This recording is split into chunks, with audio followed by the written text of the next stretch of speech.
तीन दिवसीय नाट्य समारोह की प्रथम संध्या में आज एंटोनी विलियम्स की मूल नाट्य रचना और सौरभ श्रीवास्तव द्वारा रूपांतरित कांच के खिलौने का नाट्य मंचन आज प्रथम संध्या में भारत सरकार के संस्कृति मंत्रालय संस्कृति विभाग नई दिल्ली के 47वें मीटिंग के अंतर्गत स्वीकृत आज 3 दिवसीय नाट्य समारोह की प्रथम संध्या में आयोजित किया जा रहा। द्वितीय संध्या में आपके समक्ष 26/5/2026 श्रद्धा मानव सेवा कल्याण समिति की ओर से द सेडिक्शन का नाट्य मंचन लखनऊ रंगमंच के निर्देशक तुषार वाजपेयी के निर्देशन में किया जाएगा। तत्पश्चात 27/5/2026 कंसर्ट थिएटर लखनऊ द्वारा जयवर्धन की मूल नाट्य रचना छोड़ो कल की बातें, जिसका नाट्य मंचन नगर के सुप्रसिद्ध रंग निर्देशक अनुपम बिसारिया जी के निर्देशन में मंचित किया जाएगा। जोरदार तालियों के साथ स्वागत कीजिए कि आज के हमारे मुख्य अतिथि हैं क्रिश्चियन डिग्री कॉलेज के डॉक्टर R.K. सिंह, प्रबंधक क्रिश्चियन डिग्री कॉलेज लखनऊ, आज हमारे बीच में उपस्थित हो चुके हैं। जोरदार तालियों के साथ स्वागत कीजिए। लखनऊ रंगमंच की ये परंपरा रही कि जब हम अपना नाटक शुरू करते हैं उससे पूर्व भारतीय संस्कृति के अनुसार हम दीप प्रज्वलित अपने माननीय मुख्य अतिथि महोदय के शुभ कर कमलों द्वारा शुरू करते हैं। दीप को प्रज्वलित करने के पश्चात उन्हें सम्मानित किया जाएगा। तत्पश्चात मुख्य अतिथि महोदय का आशीर्वाद लेते हुए हम अपनी संस्था के नाटक का प्रारंभ कर सकेंगे। मैं संस्था के चेयरमैन श्री V.N. ओझा साहब से ये विनम्र निवेदन करूंगा कि वे कृपया मुख्य अतिथि डॉक्टर R.K. सिंह, प्रबंधक क्रिश्चियन डिग्री कॉलेज को ससम्मान मंच पर लाए और दीप प्रज्वलित करवाएं।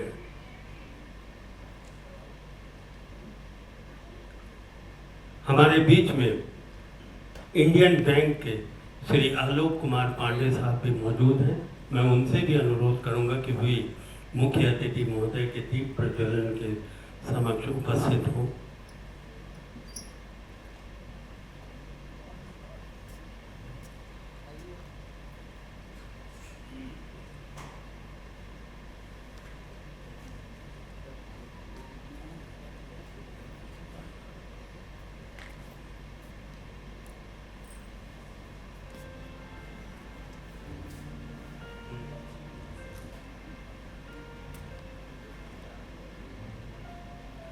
दीप प्रज्वलन की कार्रवाई आपके सामने प्रारंभ हो चुका है। जोरदार तालियों के साथ स्वागत कीजिए।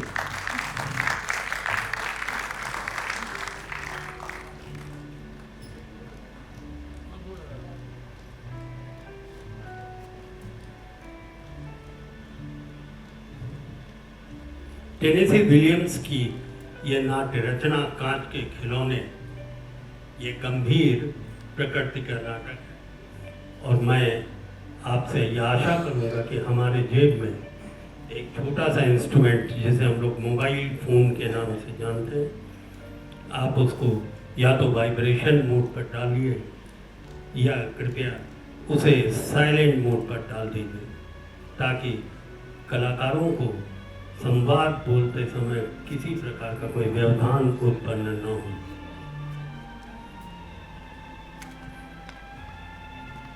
हमारे बीच चेयरमैन उपस्थित हैं और हमारे बीच इंडियन बैंक के AGM आलोक कुमार पांडे जी भी उपस्थित हुए। वो मुख्य अतिथि महोदय का स्वागत करेंगे।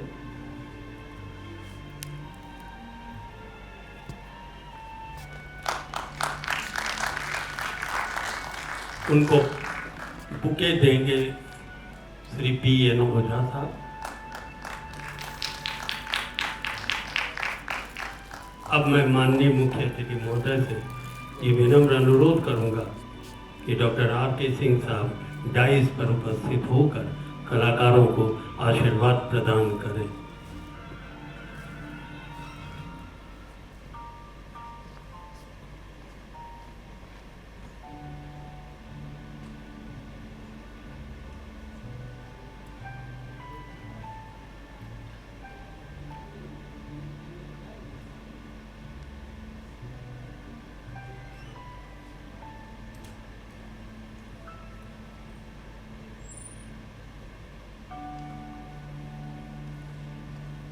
आकांक्षा थिएटर आर्ट्स के प्रेसिडेंट B.N. ओझा जी,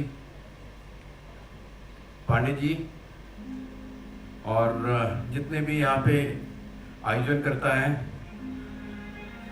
आप सब लोगों को मैं सबसे पहले धन्यवाद देता हूँ कि आपने मुझे यहाँ बुलाया, मुझे ये सम्मान दिया। इसके लिए मैं आप लोगों का बहुत बहुत आभार प्रकट करता हूँ। कला और संस्कृति हम लोग के सभ्यता की और हमारे देश के एक अहम हिस्सा है, और आप लोग ये बहुत सराहनीय काम कर रहे हैं कि इसको आप लोग थिएटर के माध्यम से आगे बढ़ा रहे हैं। और बहुत सारे मैसेजेस हैं जो आम पब्लिक के बीच में आप लोग नाटक के रूप में लेके आते हैं, प्ले के रूप में लेके आते हैं। ये बहुत बड़ी चीज़ है और आप लोग सब बहुत बधाई के पात्र हैं। मैं इसके लिए आप सब लोगों को बहुत बहुत बधाई देता हूं। आए हुए जितने भी दर्शकगण हैं, आप सब लोगों को मैं यहाँ पे स्वागत और अभिनंदन करता हूं। और जितने भी आज के कलाकार हैं और आए दिन आगे के दिनों में भी जो कार्यक्रम होने वाले हैं, उनको भी मेरे तरफ से शुभकामनाएं और बधाई हो। Thank you so much.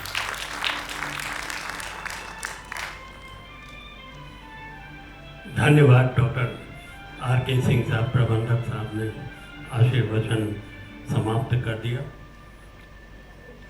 अब मैं आपका ज़्यादा कीमती वक्त न लेकर नाटक की ओर चलता हूँ।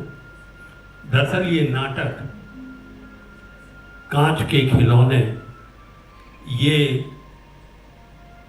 एक परिवार के माँ बेटे, माँ बेटी और भाई बहन के बीच के भावनात्मक संबंधों और मनोवैज्ञानिक जुड़ाव को रेखांकित करता है। आगे जो कुछ भी इस नाटक में घटित होगा वो आपके समक्ष उपस्थित होगा। तो लीजिए, प्रस्तुत है भारत सरकार संस्कृति मंत्रालय नई दिल्ली के 47वें मीटिंग में स्वीकृत वित्तीय सहयोग से आयोजित 3 दिवसीय नाट्य समारोह की प्रथम संध्या में कांच के खिलौने।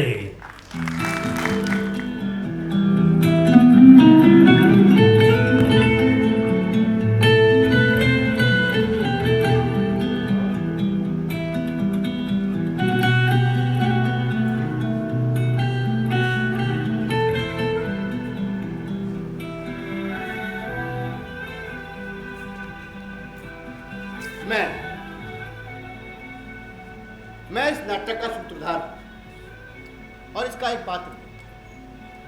वैसे इस नाटक में कई और पात्र हैं, जैसे मेरी माँ श्रीमती आनंदा सिन्हा, मेरी बहन मीनाक्षी सिन्हा और मीनाक्षी को रिश्ते के लिए देखने आने वाला एक व्यक्ति जो इस नाटक में सबसे आखिरी में आता है। सच पूछिए तो वो व्यक्ति इस नाटक का सबसे रियलिस्टिक पात्र है। खुशियों का संदेश वाहक। एक कवि होने के नाते मेरे अंदर कुछ कमजोरियां हैं, कवियों वाली। मैं चीजों को प्रतीकों के रूप में देखता हूं, तो मैं इस व्यक्ति को उसी प्रतीक के रूप में देख रहा हूं, उस घटना के प्रतीक के रूप में जो हमारी जिंदगी में बहुत देर बाद घटित हुई, लेकिन जिसकी होने की हम सबको उम्मीद रहती है। इस नाटक में एक पात्र और भी जो पूरे समय इस मंच पे रहता है, इस तस्वीर के अंदर। यह है हमारे पिताश्री आरकेएस सिन्हा। कहने को तो ये बीएसएनएल में नौकरी करते थे, लेकिन शौक इनको इंटरनेशनल रोमिंग के थे। सो एक दिन ये इंटरनेशनल रोमिंग पर चले गए, बीएसएनएल की नौकरी को लात मारी। कोई खबर नहीं। बहुत साल बाद हमें इनका एक पिक्चर पोस्ट कार्ड मिला, समुंदर के किनारे से, जिसमें 2 अल्फाज लिखे थे, हेलो गुड बाय। उसके बाद नीचे कोई एड्रेस भी नहीं। खैर, बाकी बातें ये नाटक आपको खुद ही बताएगा।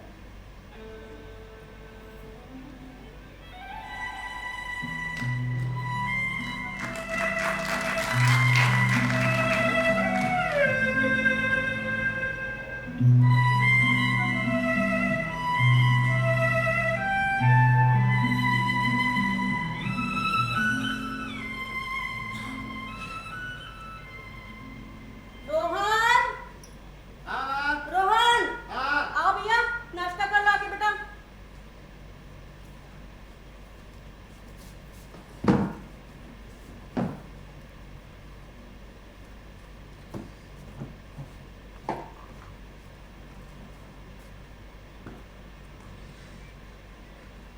अरे अरे अरे अरे, इतनी जल्दी जल्दी क्यों खा रहे हो? भगवान ने तुम्हें दांत दिए हैं, चबा चबा के खाओ, मुंह में स्वाद आता है चबाने से। इसीलिए इसीलिए इसीलिए साला मैं यहाँ बैठ के खाना नहीं खाता हूँ। जब देखो तब गिद्ध की तरह घूरती रहती हो मेरे खाने को। बहुत बकवास सुन चुका तुम्हारी। अरे, अब कहाँ जा रहे हो? गाजर का हलवा खाने। मैं ले आती हूँ गाजर का हलवा। नहीं नहीं, तू बैठ, मैं लेकर के आती हूँ गाजर का हलवा। क्या जरूरत थी? क्या जरूरत थी ऐसा बोलने? अब वो अपनी कथा बतचीत शुरू कर देंगे। उन्हें बोलने दो ना, उन्हें अच्छा लगता है। फिर तुझे पता है उन दिनों क्या हुआ था? मुझे देखने 7-7 घरों से रिश्ते आए थे और घर में बैठाने की जगह तक नहीं थी। पड़ोस के मिश्रा जी के यहाँ से कुर्सियाँ मांगनी पड़ी थी। इतने लड़कों में तुम कैसे संभाल लेती? हुनर था मुझमें बातचीत करने का। हाँ, हुनर तो तुममें बहुत था। क्यों पिताजी? उस समय की लड़कियों में सलीका होता था। माँ मैं ये बर्तन हटा देती हूँ। नहीं नहीं, तू रहने दे। मैंने कहा ना तू साफ सुथरी बैठी रहे। कितनी जगह से तेरे रिश्ते की बातचीत चल रही है, पता नहीं कब कौन आ जाए। मैं हटाती हूँ। माँ मुझे कोई नहीं देखने आएगा। क्यों नहीं आएगा? जब अच्छे दिन आते हैं ना तो पता नहीं कहाँ कहाँ से रिश्ते आने लगते हैं।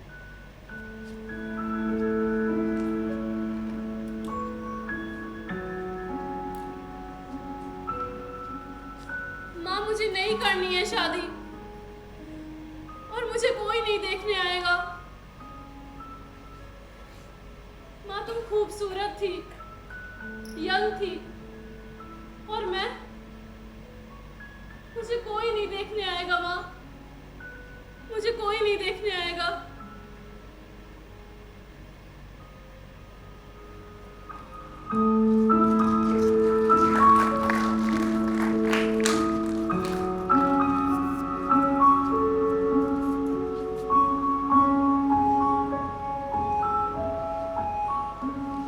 चल, इतना कपट मुझे समझ में नहीं आता। क्या करूं मैं? मेरे साथ छल कपट हो रहा है।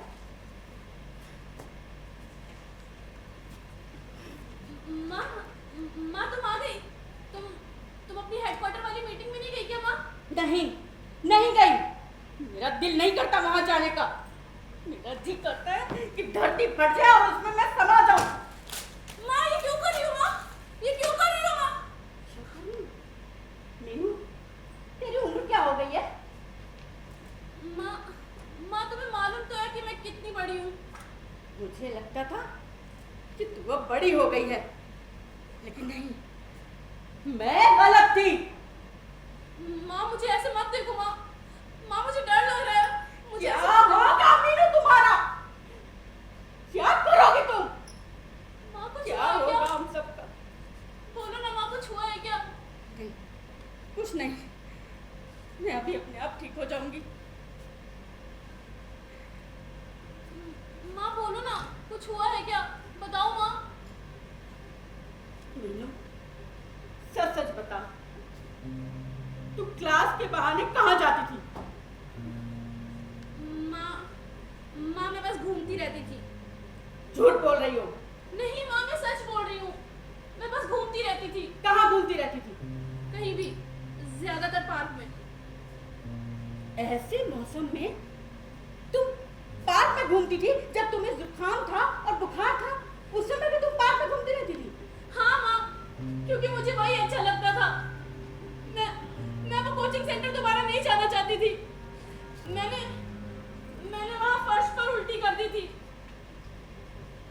सुबह 8 बजे से लेके शाम 4 बजे तक तुम बाहर घूमती रहती थी ताकि मैं ये समझूं कि तुम क्लास अटेंड कर रही हो। माँ मैं हमेशा बाहर नहीं घूमती थी। मौसम खराब होने पर मैं भीतर भी चली जाती थी। भीतर कहाँ? कहीं भी। माँ मैं चिड़ियाघर जाती थी और म्यूजियम जाती थी। माँ मैं चिड़ियाघर जाकर मोरों को देखती थी। माँ मुझे मोर देखना बहुत अच्छा लगता है। और तुम कुछ पैसे देती थी ना, उससे मैं पिक्चर देखने चली जाती थी। और अभी कुछ दिनों से मैं वहाँ बोटैनिकल गार्डन जा रही हूँ। माँ वहाँ लोग पौधे उगाते हैं। तुम इतना सब सिर्फ इसलिए करती थी कि मुझे धोखा दे सको? क्या करोगी मीनू तुम? क्या करोगी? ये जिंदगी भर इन कार के खिलौनों से खेलती रहोगी या फिर अपने बाप की तरह पुराने रिकॉर्ड सुनती रहोगी? मीनू तुम डिपेंडेंट रहोगी क्या जिंदगी भर? क्योंकि करियर तो तुम्हें बनाना नहीं है। उससे तो तुम्हें स्ट्रेस होता है, उल्टियां आती हैं। मीनू मैंने बहुत करीब से देखा है उन लड़कियों को जो ना जिंदगी में कुछ कर पाती है, ना ही उनकी शादी होती है। सच सच बता मीनू, तुझे कभी कोई लड़का पसंद नहीं आया? माँ मुझे एक लड़का अच्छा लगता था। अभी कुछ दिनों पहले उसकी एक फोटो मिली। फोटो? उसने तुम्हें अपनी फोटो दी? नहीं माँ, तुम यहीं रुको। माँ वो इस ईयरबुक में थी। वो तुम्हारे इंटरमीडिएट का लड़का था? हाँ माँ, उसका नाम शुभम था। माँ वो देखो ना, देखो वो इसमें ग्रुप सॉन्ग गा रहा है। किसमें? माँ हमारे सीनियर्स ने ना एनुअल फंक्शन कराया था। उसमें उसने लीड सिंग किया था। उसकी आवाज बहुत अच्छी थी माँ। उसकी मुस्कान देखो माँ, देखो माँ। हंसमुख होगा। माँ तुम्हें मालूम है वो मुझे क्या कहकर पुकारता था? Blue roses. क्यों? वो तुम्हें इस नाम से क्यों बुलाता था? माँ तुमको मालूम है, जब मैं बीमार पड़ गई थी और कई दिनों तक कॉलेज नहीं गई, और जब कॉलेज गई तब उसने मुझसे पूछा कि तुम इतने दिन तक कॉलेज क्यों नहीं? तो मैंने उसे बोला कि मुझे फ्लू रोजेस हुआ है, और वो समझा कि मैंने ब्लू रोजेस बोला है, और तब से ही वो मुझे ब्लू रोजेस कहकर पुकारने लगा। पर माँ ये तो 6 साल पुरानी बात हो गई। अब तक तो उसकी शादी भी हो गई होगी माँ। मीनू, जो लड़कियां कुछ नहीं कर पाती ना, अक्सर उनके लिए भी कोई अच्छा रिश्ता देखकर उनकी शादी ही करा दी जाती है। लेकिन माँ, क्या बोलो? माँ मुझे डर लगता है। What nonsense! बकवास बंद करो।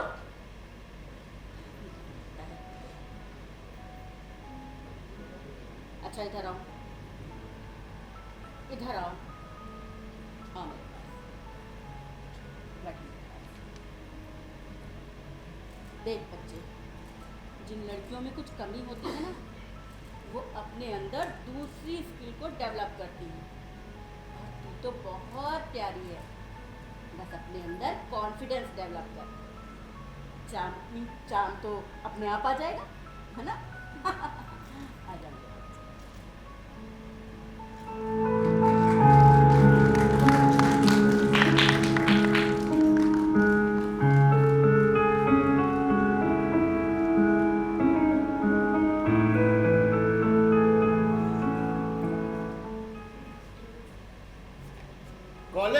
घटना के बाद माँ के दिमाग में एक बात बैठ गई कि कैसे ना कैसे करके मीनाक्षी की शादी करानी। और ऐसी कोई शाम नहीं बीतती थी जब हमारे घर में मीनाक्षी की शादी की चर्चा ना होती। लेकिन माँ जानती थी कि शादी के लिए बहुत सारे पैसों की ज़रूरत पड़ती है, इसलिए उसने अपनी इंश्योरेंस की नौकरी के साथ साथ 3-4 प्राइवेट ट्यूशन पढ़ाने शुरू कर दिए।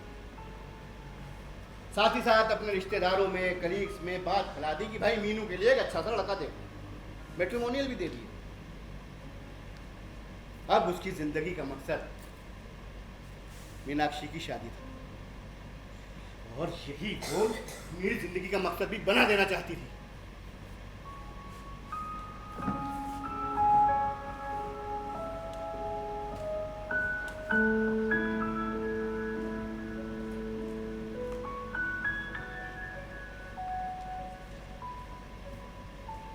सुबह से यहीं बैठा है,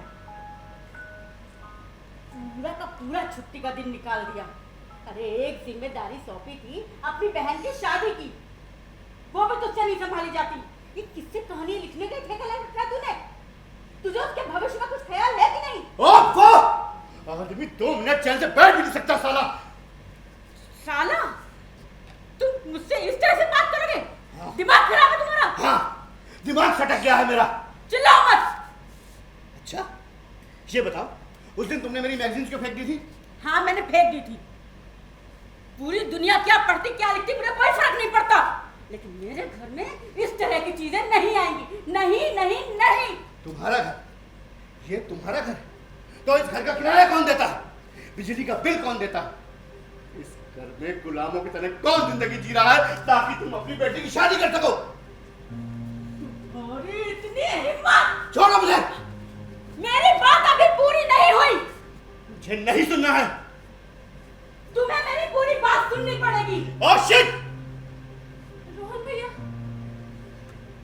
रोहन, मुझे समझ में नहीं आता कि तुम क्या करोगे। इतना बर्दाश्त करने की ताकत नहीं है मुझ में। अच्छा, जैसे मेरे बर्दाश्त की कोई हद ही नहीं है। माँ, मैं जिंदगी में क्या कर रहा हूँ और मैं क्या करना चाहता हूँ, इन दोनों के बीच में एक फर्क है, लेकिन तुमने कभी उस फर्क को सोचा ही नहीं। मैं तो ये सोचती हूँ कि तुम जो कुछ भी कर रहे हो उसकी कभी कोई शर्मिंदगी होती है तुम्हें? हर समय पिक्चर देखते रहते हो, हर समय 4 घंटे सोते हो और उसी हालत में सुबह उठ के ऑफिस चले जाते हो। वहां जाकर कुछ करने लायक भी रहते हो तुम? हाँ हाँ हाँ, मैं किसी लायक नहीं रहता हूँ। रोहन, मैं ये बदतमीजी बर्दाश्त नहीं करूंगी। तुम्हें क्या लगता है ना, तुम्हें क्या लगता है कि मुझे बड़ी खुशी होती है उस कॉटन मिल में नौकरी करने में? रोज सवेरे सज के तैयार होकर जाता हूँ उस कॉटन मिल में एंजॉय करने के लिए, जबकि उससे बेहतर मुझे ये लगता है कि मैं मर ही क्यों ना जाऊं।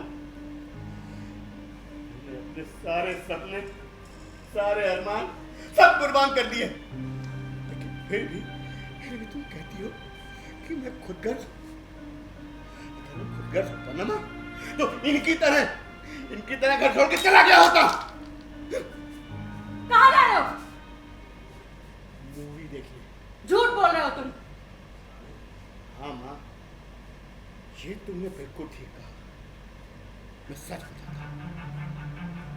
मैं जा रहा हूँ दारू के अड्डे पर, जहाँ दुनिया भर के नशेड़ी, गंजेड़ी और चर्सी इकट्ठे होते हैं। मैंने अंडरवर्ल्ड ज्वाइन कर लिया, जहाँ मैं पैसे लेके लोगों का मर्डर करता हूँ। मैंने जानकर गैंग ज्वाइन किया है माँ। मैं पैसे लेके सुपारी खाता हूँ, केवल जिंदगी जीता हूँ, दोहरी जिंदगी। दिन में कॉटन मिल का वर्कर और शाम को एक कातिल। ऐसी बातें बता सकता हूँ, ऐसी बातें बता सकता हूँ, नींद हो जाएगी।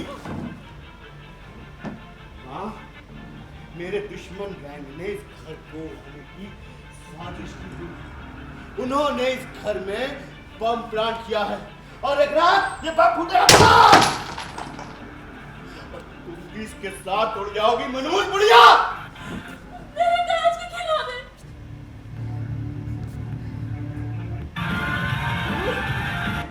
गुड़िया, मैंने इतने साल अकेले अपने बच्चों को पाल पोस के बड़ा किया, और आज मैं मनहूस हो गई, मनहूस हो गई। रोहन, मैं तुम्हें तब तक माफ नहीं करूंगी जब तक तुम खुद आकर मुझसे माफी नहीं मांगते।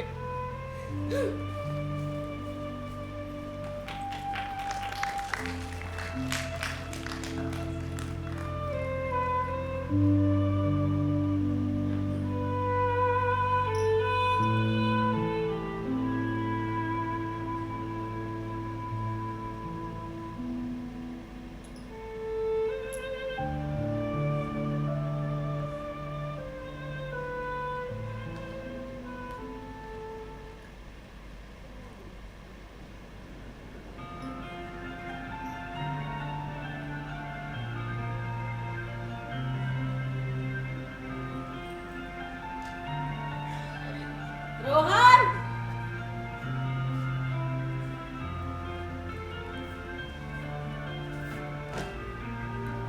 चाय पी लो। मीनाक्षी, माँ से कह दो मैं चाय नहीं पीऊंगा। मीनू, जा अपने भाई को चाय दे।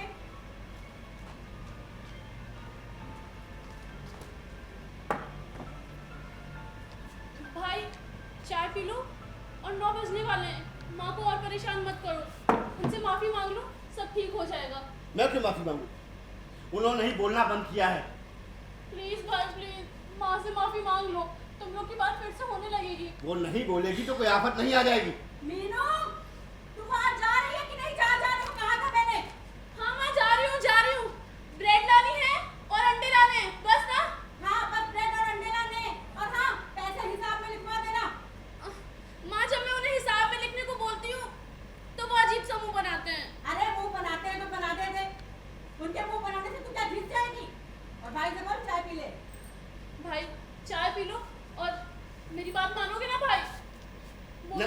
नहीं, जाओ। भाई प्लीज मीनू, ना। जा रही है कि नहीं? जा रही हूँ माँ, जा रही हूँ। मीनाक्षी, मीनू, मीनाक्षी, भाई मैं ठीक हूँ, बस वो जीने से गिर गई थी। माँ मैं जा रही हूँ। इस मकान मालिक से मैंने कितनी बार कहा कि सीढ़ियों की दरारें ठीक करवा दे, मगर इसके काम में जू नहीं रहती। अगर कोई हादसा हुआ ना तो इस आदमी को मैं कोर्ट तक घसीटूंगी।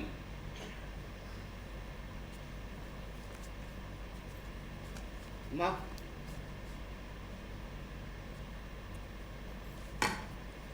माँ बैठो।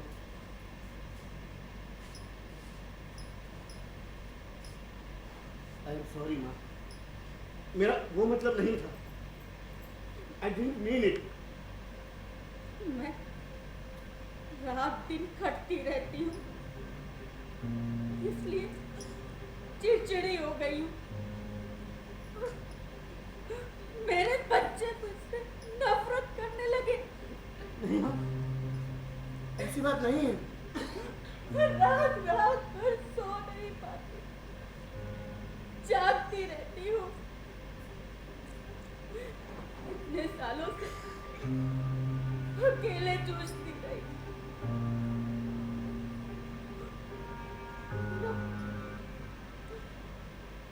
रोहन, तुम मेरा दाहिना हाथ हो, मेरी ताकत हो। इस तरह हिम्मत मत हारो। मैं कोशिश करूंगा माँ। पता है मुझे, मैंने आज मीनू को बाहर क्यों भेजा? क्यों? मैं तुझसे कुछ अकेले में डिस्कस करना चाहती थी, मीनू के बारे में। मीनू के बारे में? मीनू के बारे में क्या? रोहन, तुम तो जानते ही हो मीनू कैसी है। हाँ, वो कुछ बोलती चालती नहीं, लेकिन हाँ बात तो बहुत गहराई से समझती है, कुछ सोचती रहती है। कल मैं जब ऑफिस से आई ना, पता नहीं क्यों वो रो रही थी। मुझे मालूम है माँ। रोहन, हमें उसके लिए कुछ करना होगा। मैं क्या कर सकता हूँ? रोहन, उसकी उम्र हो रही है, हमें उसकी शादी के लिए सोचना होगा। इसमें मैं क्या कर सकता हूँ? रोहन, तुम्हारी फैक्ट्री में कोई ऐसा लड़का नहीं है जो अपनी जात बिरादरी का हो और मीनू के लायक हो? मुझे नहीं पता। रोहन प्लीज, जाके पता तो करो, होगा कोई लड़का। माँ मुझे लेट हो रहा, जाने दो। रोहन प्लीज, तुम नहीं सोचोगे तो कौन सोचेगा रोहन? ओके, मैं ढूंढूं। ओके? पक्का रोहन? हाँ हाँ माँ, मैं ढूंढूंगा, मुझे जाने दो। रोहन तुम देखोगे ना? हाँ, रोहन!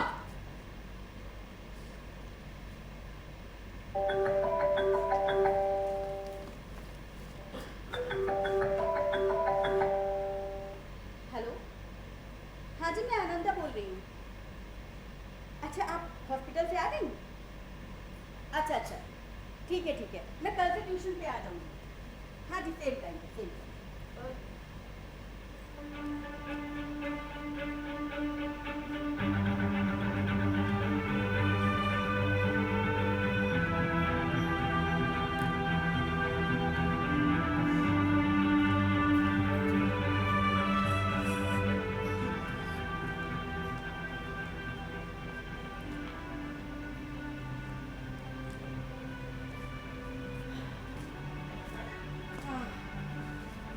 आज मैं जब ऑफिस से आ रही थी ना, तो उधर से मंदिर गई थी।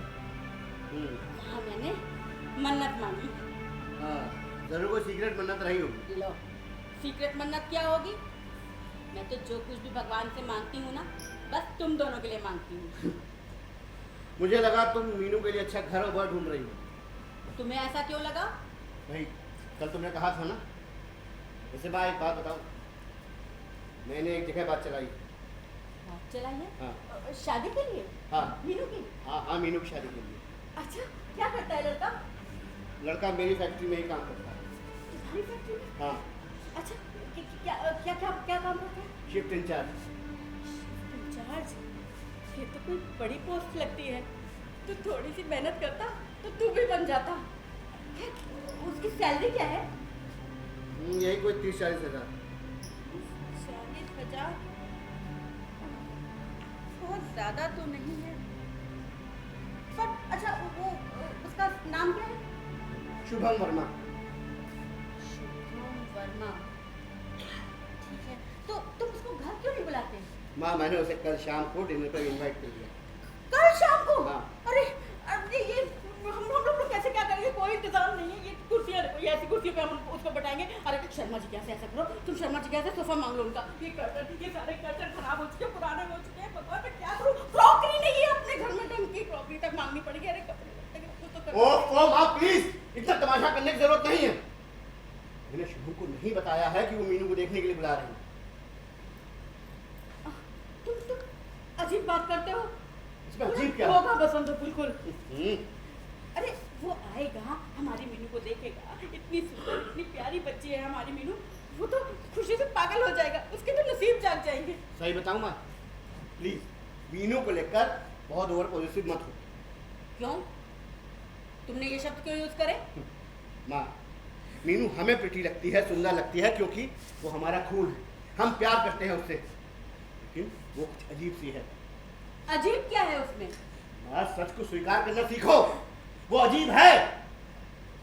जानती हो कैसे? ये वो अपनी दुनिया में जीती है, कांच के खिलौने इकट्ठे करती है, पुराने कैसेट और टेप सुनती है, बस इतना काफी है बताने के लिए। अब तुम फिर कहीं जाने की सोच रहे हो? हाँ, मैं जा रहा हूँ मूवी देखने।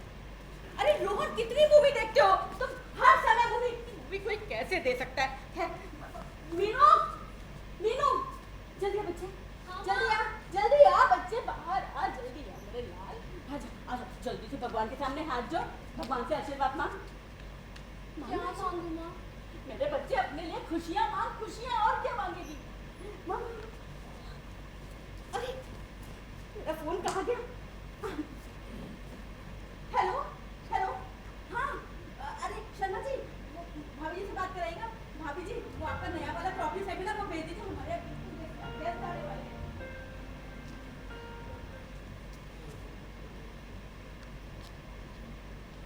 माँ मुझे कोई नहीं देखने आएगा और मुझे नहीं करनी है शादी। मैं वैसी नहीं हूँ जैसी तुम थी। तुम खूबसूरत थी माँ, और मुझे कोई नहीं देखने आएगा माँ।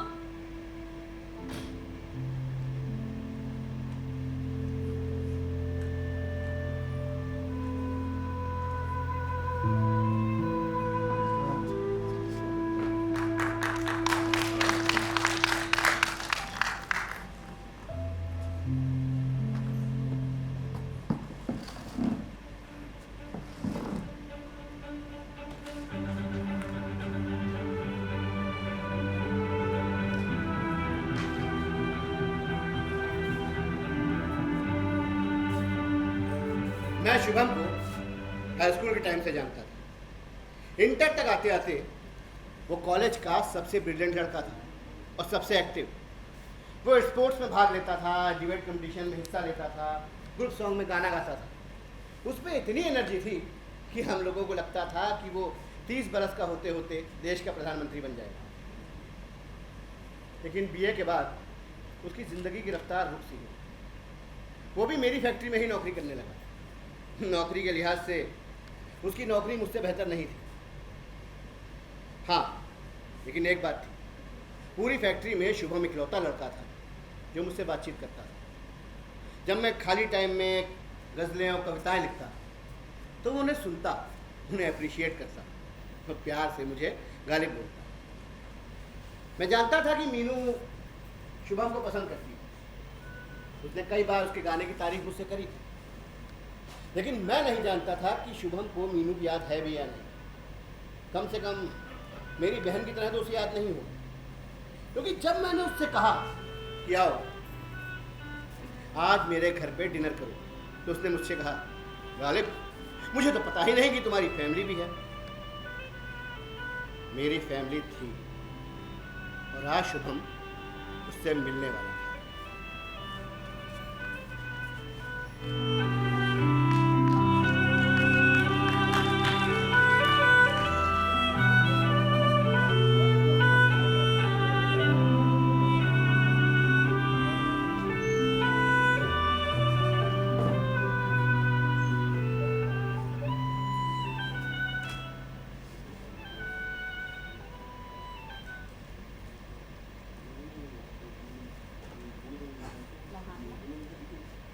अरे तेरे हाथ इतना कांप क्यों रहे बच्चे? माँ तुमने तो मुझे बिल्कुल नर्वस कर दिया है। क्यों, मैंने क्या किया? ये इतना सब कुछ झमेला करके जैसे लग रहा है सबसे ज्यादा इम्पोर्टेंट यही है। मैं जब भी तेरे लिए कुछ करती हूँ ना, तू उसे रिजेक्ट कर देती है। माँ मुझे बहुत अजीब सा लग रहा है। कोई नहीं बच्चे, पता नहीं क्यों मुझे लग रहा है आज कुछ मौसम ना खराब हो जाए।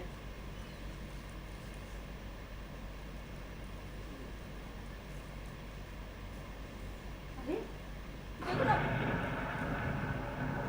कितनी जोर से बादल गरज रहे हैं, लग रहा है बारिश होने वाली है।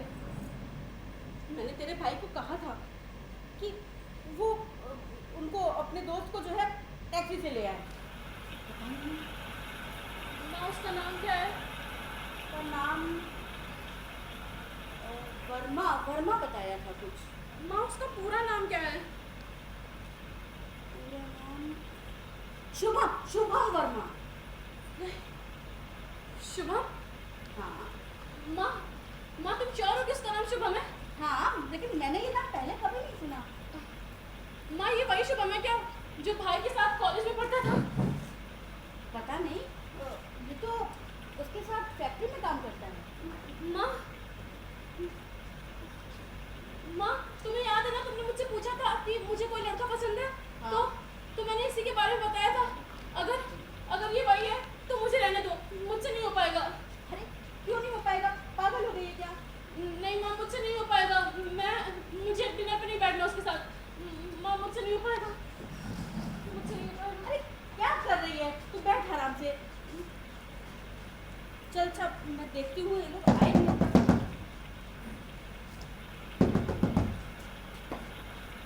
वही लोग हैं लगता है। वही लोग हैं। माँ मुझसे नहीं हो पाएगा, तुम दरवाजा खोल देना। अरे नहीं, तुझे दरवाजा खोलना पड़ेगा। आप लोग बारिश बची गए। हाँ हाँ, बार बार बचे बस। तेरे भाई की आवाज है।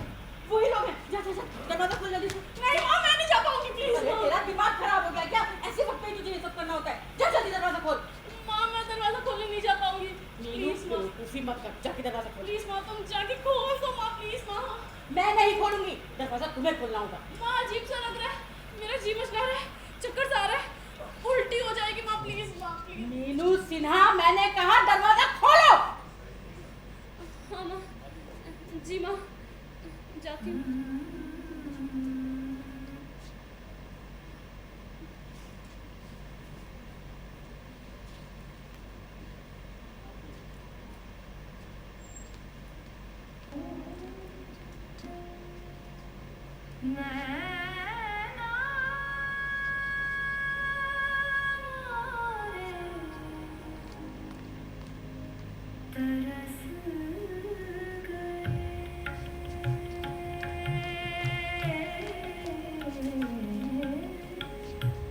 आओ, ये है मेरी बहन मीनाक्षी।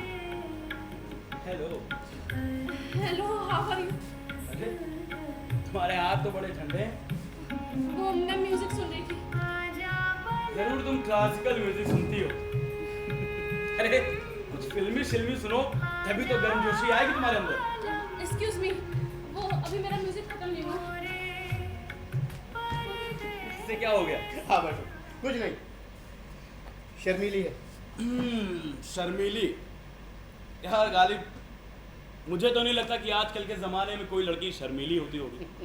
वैसे तुमने मुझे कभी बताया नहीं कि तुम्हारी कोई सिस्टर भी है। तुमने कभी पूछा ही नहीं। मैंने नहीं पूछा तो तुम बताओगे ही नहीं। वाह। रोहन, हाँ माँ। तेरे फ्रेंड आ गए क्या? हाँ माँ, आ गया है। अच्छा ठीक है, तो उनको बता मैं चाय लेकर आती हूँ। नहीं नहीं आंटी, आप परेशान मत होइए, हम लोग चाय पी के आए हैं अभी। वैसे गालिब, वो चीफ इंजीनियर आज मुझसे कुछ कह रहा था तेरे बारे में। मेरे बारे में क्या कह रहा है? गेस करो क्या बोला होगा। कुछ अच्छा तो नहीं बोला होगा। अंदाजा लगा लेते तो बढ़िया ही होता। क्यों, क्या हो गया?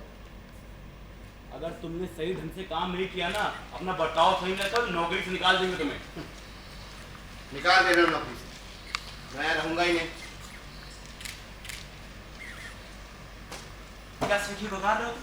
हाँ, मैंने अपने आप को एक नए फ्यूचर के हवाले कर दिया, और उस फ्यूचर में ना मुझे उस सारी नौकरी की जरूरत है, ना उस सारे जीनियस।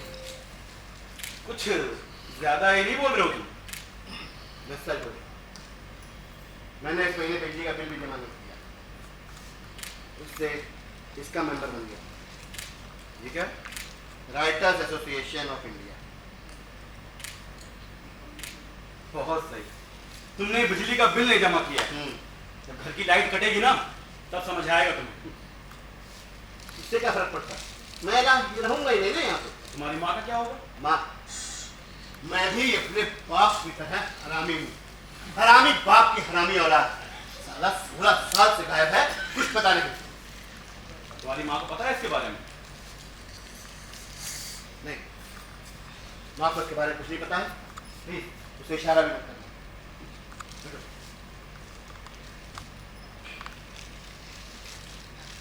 माँ। अरे नमस्कार, आप फिर शुभम वर्मा। देखा, मुझे इंट्रोडक्शन की कोई जरूरत नहीं पड़ी। बैठे ना, आप खड़े क्यों हैं? पता है, आपके नाम की तो इतनी माला जपता है, ये इतनी माला जपता है कि मैं क्या बताऊं। दिन रात आपकी तारीफ करता रहता है। मैंने कहा भाई इतने अच्छे हैं तुम्हारे भी, तो कभी घर पे बुलाओ। माँ खाना खा गया? हाँ देखो ना, तो मीनू से पूछो। हाँ। अरे आप मीनू से मिले? हाँ, दरवाजा उसी ने खोला। बहुत अच्छी बच्ची है, पूरा घर का काम संभाल लेती है। इतनी सुंदर, इतनी प्यारी, इतनी सुशील है ना हमारी मीनू, जिसको मिलेगी उसके तो भाग्य खुल जाएंगे। लगा लगा। मैं थोड़ा देख लूँ ना। आइए ना, आइए। मीनू कहाँ है? हाँ, वो उसकी तबीयत ठीक नहीं है, वो नहीं आ पाई। अरे बुलाओ तो उसको। मीनू, मीनू, हाँ माँ। बाहर आओ। तुम खाना नहीं खाओगी हमारे साथ? तुम नहीं खाओगी तो कोई भी यहाँ खाना नहीं खाएगा। बाहर आओ।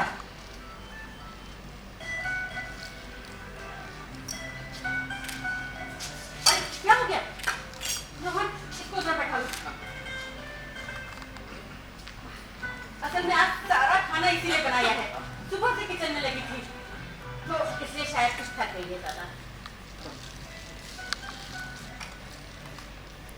हाँ, रोहन, शुभम, तुम खाना शुरू करो। माँ, तुम भी लो।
अरे आंटी, मैं कुछ मदद करूँ आपकी? नहीं नहीं, आप ये कॉफी लेकर के मीनू के पास जाइए, कंपनी दीजिए उसे। जाइए ना।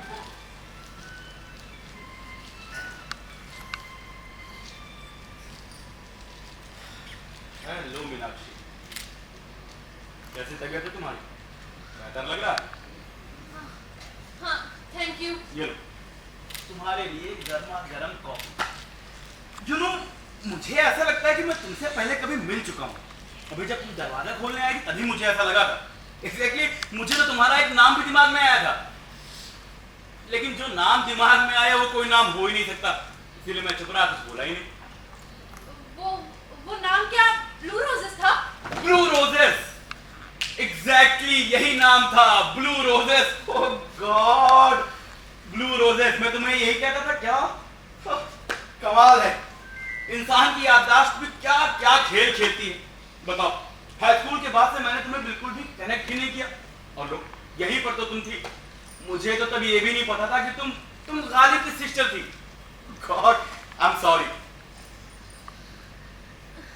कोई बात नहीं, मैं एक्सपेक्ट भी नहीं कर रही थी कि तुम मुझे हार्डली जानते थे। अच्छा, हमारी बात तो होती थी ना? हाँ, हम बातें करते थे। तुमने मुझे कब पहचाना? उसी टाइम? जैसे दरवाजा खोला और मैं दिखा।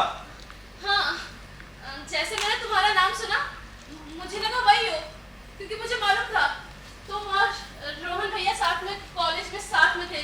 और फिर जब मैंने दरवाजा खोला तब मैं बिल्कुल चौर हो गई। अच्छा, तुम कुछ बोली क्यों नहीं थी? मैं क्या बोलती, मैं बिल्कुल सरप्राइज थी। बहुत अच्छा, एग्जैक्टली पता है, मुझे तो भी ये याद आ गया कि मैं तुम्हें ब्लू रोजेस कहता, लेकिन मैंने ये कहना कैसे शुरू किया ये नहीं याद आ रहा। वो मैं बीमार पड़ गई थी और कई दिन तक कॉलेज नहीं गई, और जब मैं कॉलेज गई तब तुमने मुझसे पूछा कि मुझे क्या हुआ है। मैंने बोला कि मुझे फ्लू रोजेस हुआ है, और तुम समझे कि मैंने कहा कि मुझे ब्लू रोजेस हुआ है, और तभी से तुम मुझे ब्लू रोजेस कहकर पुकारने लगे। अच्छा, तुम्हें बुरा लगता था ना? I am sorry. नहीं, मुझे तो अच्छा लगता था, मैं वहाँ किसी को पहचानती ही नहीं थी। मुझे तो ये याद आता है कि तुम अक्सर अकेली रहा करती थी। हाँ, मेरे मेरे कभी कोई दोस्त ही नहीं बने। तुम्हें पता है ब्लू रोजेस, जब हम लोगों को जानने लगते हैं ना, तब वो हमें इतने डरावने नहीं लगते। ये बात तुम्हें हमेशा याद रखनी है। और फिर हर इंसान की कोई ना कोई प्रॉब्लम तो होती ही है, उससे हमें क्या फर्क पड़ता है? तुम ये सोचती हो कि ये सिर्फ तुम्हारी प्रॉब्लम है, सिर्फ तुम ही इतनी निराश और मायूस हो। लेकिन जब तुम बाहर निकलकर आसपास के लोगों को देखोगे ना, तब तुम्हें पता लगेगा कि ऐसे बहुत से लोग हैं जो कि उतना ही निराश और मायूस हैं जितना कि तुम हो। हाँ, सही कह रहे हो तुम ये रुको। वो तुमने गाना गाया था ना, ये देखो तुम्हारी फोटो, तुमने लीड सिंग किया था इसमें। गॉड, ये मैं, यस इसमें मैंने लीड सिंग किया था। Opera style baritone lead. बहुत सुंदर गाया था, ब्यूटीफुली। नहीं, सच में बहुत अच्छा गाना गाया था तुमने, ब्यूटीफुली। तुमने देखा था शो? हाँ तीनों? हाँ, मैंने तीनों परफॉर्मेंस देखी थी। तीनों परफॉर्मेंसेस देखी? हाँ। लेकिन क्यों? वो मुझे तुम्हारा ऑटोग्राफ लेना था। अरे तो तुमने बोला क्यों नहीं? तुम हर टाइम अपने दोस्तों में ही बिजी रहते थे, मुझे कभी टाइम ही नहीं मिला। मैं एक बार बोलना चाहिए था, पागल। छोड़ो, तुम मेरे कांच के खिलौनों का कलेक्शन देखोगे? कांच की क्या? मेरे पास मेरे कांच के खिलौनों का कलेक्शन है, तुम देखोगे? रुको।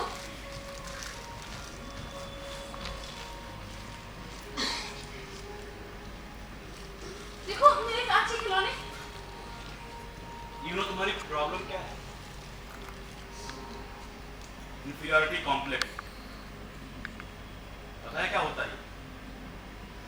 जब हम अपने आप को लोगों से कम आंकने लगते हैं तो बोलते हैं।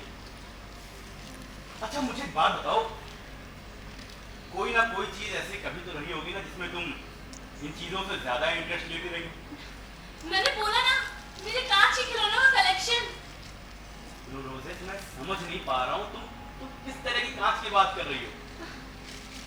ये देखो मेरे कांच के खिलौने, इसमें मोस्टली चीजें सजावटी होती हैं, छोटे छोटे जानवर। देखो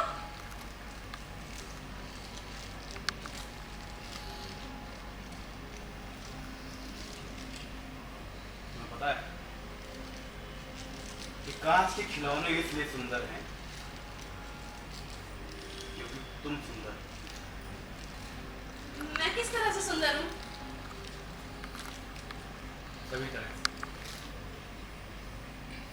तुम्हारे बाल, तुम्हारी आंखें, तुम्हारे गालों की हंसी, ये डिंपल, सब सुंदर। तुम्हारे ये हाथ भी बहुत सुंदर है। मुझे पता है, तुम सोच रही होगी कि मैं ये सारी बातें यूं ही बेफजूल कह रहा हूं क्योंकि मैं तुम्हारे यहाँ डिनर पर आया था और मुझे ऐसे नाइस बिहेव करना है। वैसे मैं ऐसी एक्टिंग भी कर सकता हूं और तमाम ऐसी बातें कह सकता हूं बिना सिर पैर के यूं ही होकर की, लेकिन नहीं। रोजेस, मैं आज जो कुछ भी कह रहा हूं बहुत ईमानदारी से कह रहा हूं। मैंने ये नोटिस किया है कि तुम्हारे अंदर ये इंफीरियरिटी कॉम्प्लेक्स है, जिसकी वजह से तुम लोगों के सामने कॉन्फिडेंस में नहीं आ पाते। जरूरी है कि कोई तुम्हें सिखाए, कोई तुम्हारे पास हो, तुम्हें जीने का सलीका सिखाए, तुम्हें लोगों के सामने आने से, उनके सामने बातें करने से, उनके सामने रहने वाले डर से तुम्हें आजादी दिलाए। सुनो, अगर मैं तुम्हारी मॉम या तुम्हारे भाई की जगह होता तो शायद मैं भी यही करता। तुम्हारे लिए रिश्ते लाता, लड़के को या लड़के वालों को घर बुलाता, तुमसे मिलवाता, बातचीत करवाता। इसमें इसमें कुछ भी गलत नहीं है,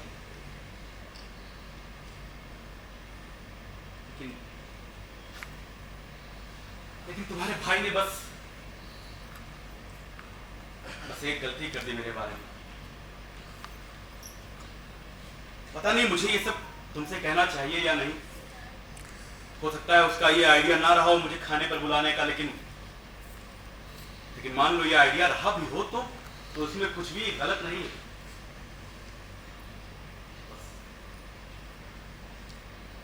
बस बात इतनी सी है कि मैं चाह के भी वो सब कुछ नहीं कर सकता। इसलिए मैंने सोचा कि मैं तुम्हें पहले ही सब कुछ क्लियर कर दूं, ताकि बाद में ऐसा ना हो कि तुम्हें कोई मिसअंडरस्टैंडिंग हो और मैं तुम्हारी फीलिंग्स को हट कर बैठूं।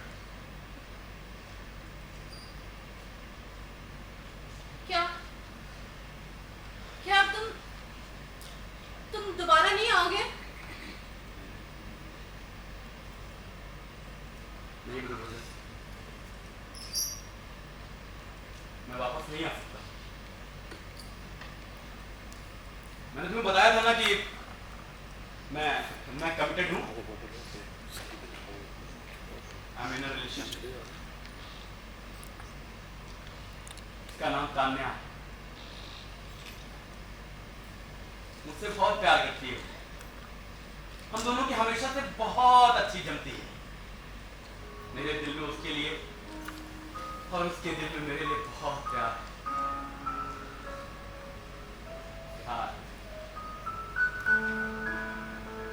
प्यार दिलों को जोड़ देता है ब्लू रोजेस। प्यार में बहुत ताकत होती है। प्यार सारी दुनिया को बदल देता है। प्यार सारी दुनिया को बदल देता है।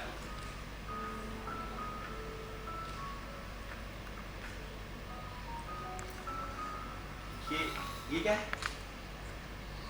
मैं लखनऊ से। ये एक सोविनियर।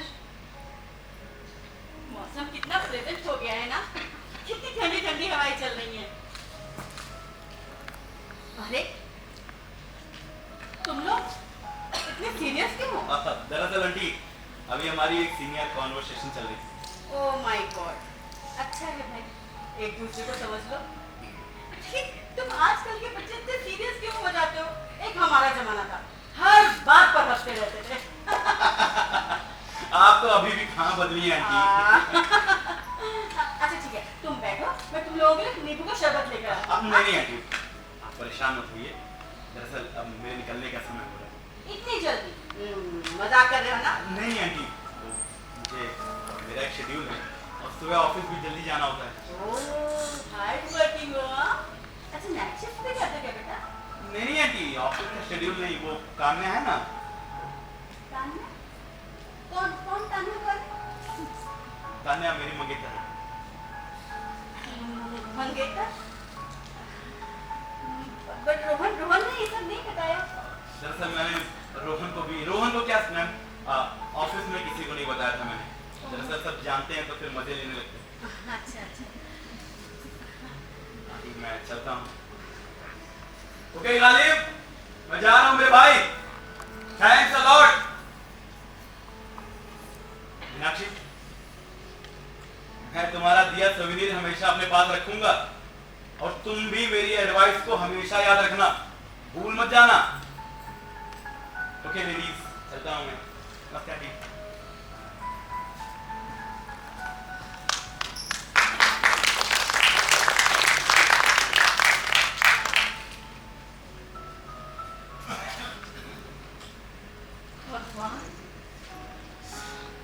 सब कुछ कैसे बिगाड़ देता है,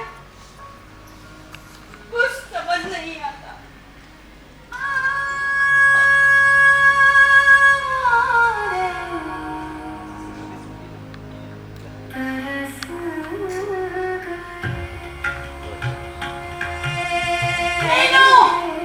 बात करो ये गाना। रोहन बाहर आओ। हाँ माँ। अरे मुझे तुम्हें कुछ मजेदार बताना है। क्या हुआ माँ?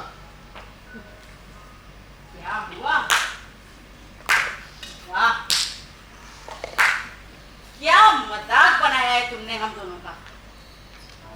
बहुत अच्छा। क्या हुआ क्या? तुम जो लड़का मीनू के लिए लेकर आए थे वो पहले से ही इंगेज था। क्या वो इंगेज था? उसने तो हमें ही नहीं बताया। साला मुझे पता ही नहीं था।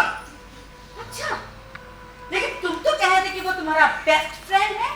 देखो माँ, वो मेरा ऑफिस, वहां मैं काम करने जाता हूँ, जासूसी करने नहीं। हाँ, तुम कुछ और कर भी नहीं सकते क्योंकि तुम अपनी ही दुनिया में खोए रहते हो, अपने ही किस्से कहानियों में, ख्वाबों में अपने खोए रहते हो हर समय। बोलो अपने ख्वाब बोलो। अच्छा माँ, अगर तुम्हें यही लगता है कि मैं खुदगर्ज हूँ तो खुदगर्ज ही सही। मैं जाओ। कभी लौट के नहीं आऊंगा। चले जाओ मेरे बराबर से। जान चले जाओ, तुम जान पर चले जाओ।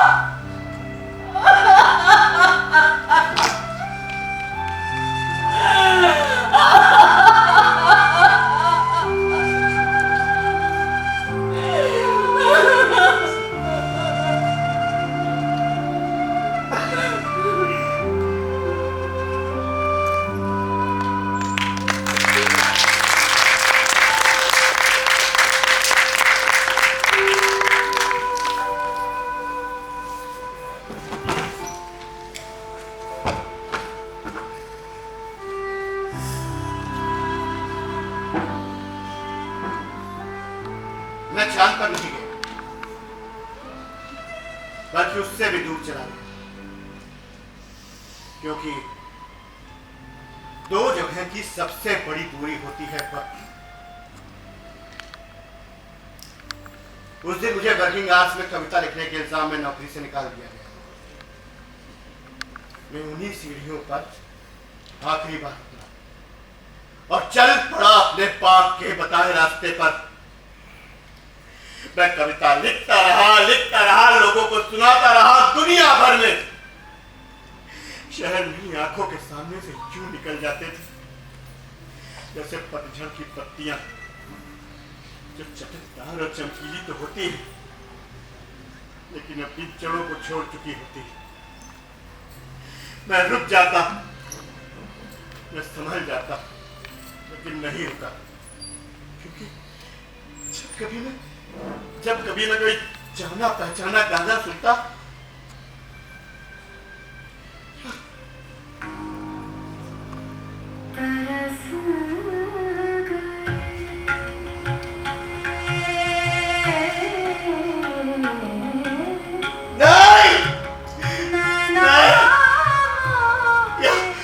या कोई कांच का टुकड़ा देखता तो मुझे ऐसा लगता जैसे मेरी बहन ने मेरे कंधे को छुआ है, वो मेरे पीछे ही खड़ी है। मैं उसकी यादों से पीछा छुड़ाना चाहता था। मैं शराब पीता, कविता लिखता, अनजान लोगों से बहकी बहकी बातें करता, लेकिन मैं उसकी परछाई से पीछा नहीं छुड़ा पा रहा था। ओ मीनू, प्लीज अपनी यादों की रोशनियों को बुझा दो मीनू, प्लीज प्लीज प्लीज।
के खिलौने नाटक की अवधि 1 घंटा 10 मिनट। आनंदा की भूमिका अभिनीत कर रही थी दिव्याजीत गुप्ता। रोहन की भूमिका अभिनीत कर रहे थे अंकुर सक्सेना। मीनाक्षी की भूमिका अभिनीत कर रही थी मुस्कान सोनी। और शुभम कुमार वर्मा की भूमिका अभिनीत कर रहे थे अभिषेक सिंह राजपूत। Set designing Nadeem Ansari.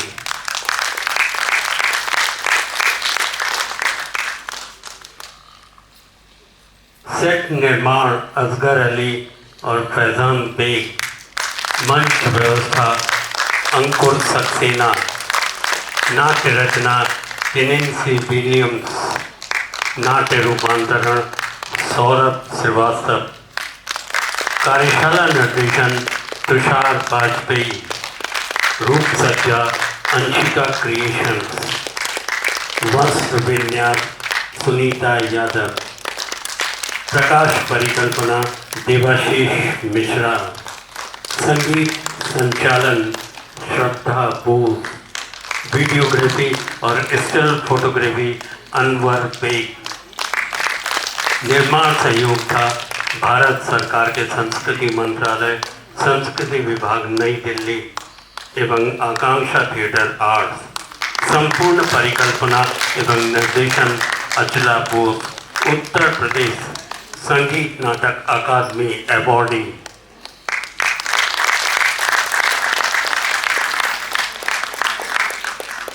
इसी के साथ हम कल के कार्यक्रम के लिए आपको पुनः आमंत्रित कर रहे हैं, जिसमें हम 26/5/2026 को द्वितीय संध्या में श्रद्धा मानव सेवा कल्याण समिति की ओर से द सिलेक्शन नाटक का मंचन तुषार वाजपेयी के निर्देशन में इसी जगह पर मंचित होगा। तब तक के लिए हमें आज्ञा दीजिए। गुड नाइट, शब्बा खैर।